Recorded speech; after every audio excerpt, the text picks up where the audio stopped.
दोस्तों, कैसे हैं आप सब। मैं अमीषा फिर से आ गई हूँ मेरी कहानी BTS behind the secret of सारा, जो कि एक वैम्पायर लव स्टोरी।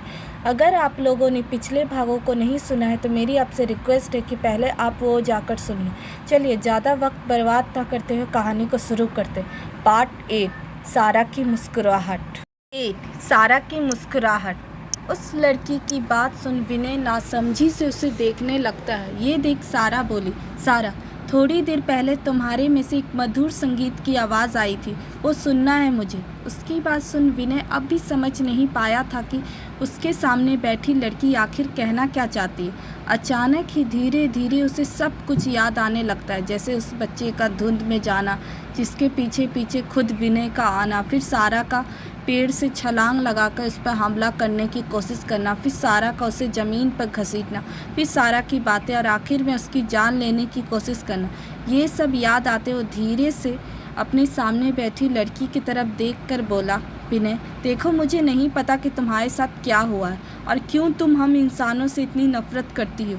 सारा का हाथ पकड़ के अपने हाथों में लेते हुए, जिसे महसूस कर सारा पहले अपने हाथों की तरफ फिर विनय की तरफ देखने लगते। पर सिर्फ इतना कहूँगा, किसी एक इंसान की गलती की सज़ा दुनिया के हर निर्दोष इंसान को देना सही नहीं। ये सरासर गलत कर रही हो तुम। उसकी बात सुन सारा गुस्से भरी लाल आंखों से उसे देखते हुए उससे अपना हाथ झटकते हुए छुड़ा लेती है। ये देख विनय उसकी तरफ देखने लगता है। तभी सारा सख्त नज़रों से उसे देखते हुए बोलती है, इस दुनिया में कोई भी इंसान निर्दोष नहीं है, सब गुनहगार है, दुश्मन है हमारे जंगल में घुसकर हमारी औकात दिखाने लगते हैं, हमारे जंगल के सारे पेड़ों को काट कर ले जाते हैं, जिसकी वजह से कई पंछियाँ जानवर बेघर हो जाती, अपने इलाके में हमें घुसने नहीं देते और हमारे इलाके में हमें चैन से जीने भी नहीं देते। न माँ वो हम जैसों को देखते ही मार देते, ये कहकर कि उन्हें खतरा है हमसे, बहुत ही ज़्यादा गुस्से से। इससे पहले वो हम लोगों को ख़त्म करे, मैं खुद उन सबको ख़त्म कर दूंगी। उसकी बात सुन विनय बोला, विनय तुम जैसों से तुम्हारा क्या मतलब, कौन हो तुम, क्या हो तुम, कोई इंसान बेवजह तुम्हें क्यों मारेगा और किस लिए।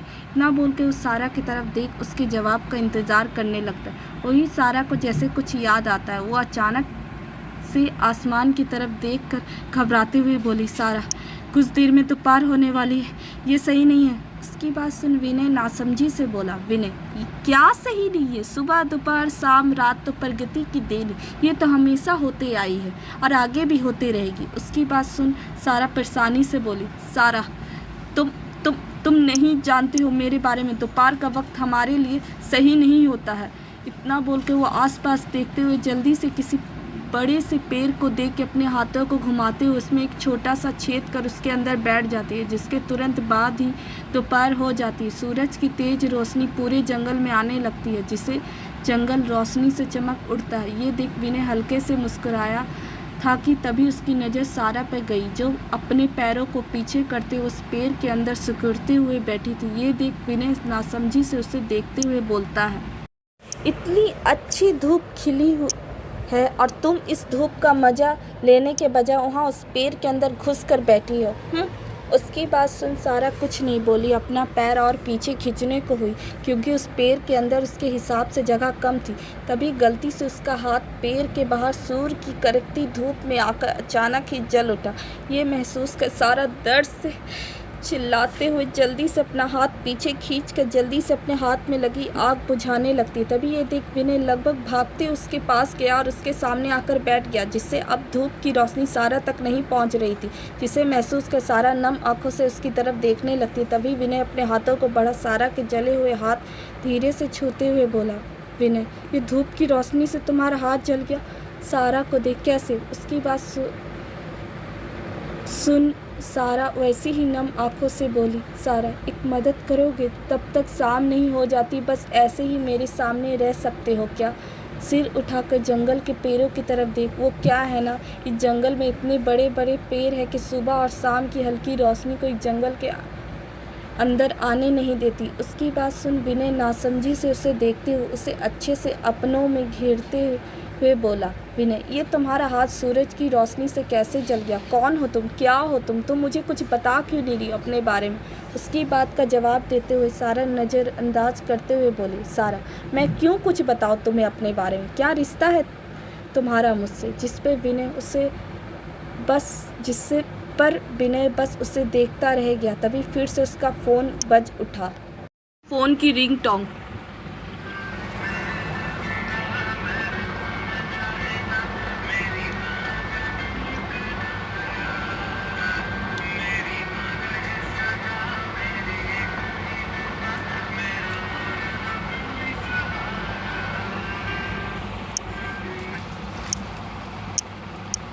आवाज़ सुन जहाँ सारा नम आंखों से विनय की तरफ देखने लगती है, वही विनय सारा को अच्छे से अपने आगे कवर किए हुए अपने पॉकेट से फ़ोन निकाल देता है तो आकृति जी माँ नाम फ्लैक्स हो रहा था। ये देख के वो फ़ोन उठाने को होता है।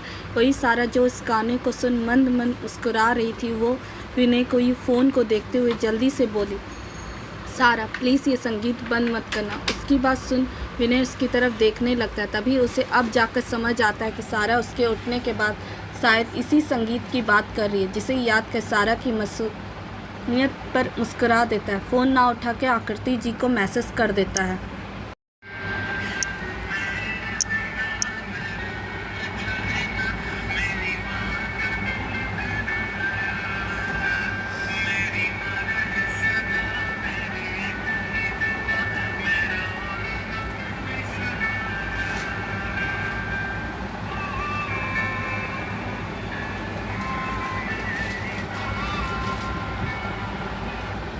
फिर वो इंटरनेट पर जाकर उस गानों को दोबारा से चालू कर देता, जिसे सुन सारा आंखें बंद कर मुस्कुरा रही थी। वही विनय सारा के मासूम चेहरे को देखकर मुस्कुरा रहा था। आप सबका धन्यवाद। अगर वीडियो पसंद आए तो लाइक करना ना भूलें।